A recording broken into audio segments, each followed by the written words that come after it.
আজকে আমি আপনাদের সাথে শেয়ার করব টোনা মাছ অথবা সুরমা মাছ যে যেটাই বলেন, এটার একটা বারবিকিউ তৈরি করে দেখাচ্ছি।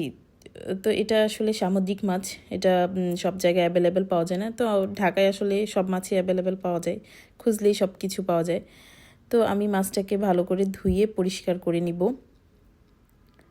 মাছের ভেতরে কিন্তু তেমন কোনো কাঁটা নেই, দু একটা কাঁটা পিঠের কাছে পাওয়া যায়।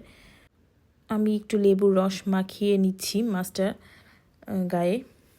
এখন আমি বারবিকিউ সসের জন্য নিয়েছি আদা রসুন পেস্ট 1 চামচ, শুকনা মরিচ গুঁড়া 1 চামচ, জিরা গুঁড়া 1 চামচ, টমেটো সস 1 চামচ, সয়া সস 1 চামচ এবং বারবিকিউ সস নিয়েছি 2 টেবিল চামচ এবং লবণ।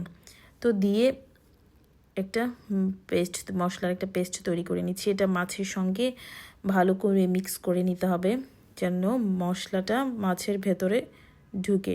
তো আমি এটা মিক্স করে আধা ঘন্টার জন্য রেখে দিব। এখন আমি একটা ট্রেতে একটু তেল ব্রাশ করে নিচ্ছি, দিয়ে মাছটা দিয়ে আমি ওভেনে বেক করতে দিব 60 মিনিট 200 ডিগ্রি তাপমাত্রায়। তো আমার মাছটা পারফেক্টলি কুক হয়েছে।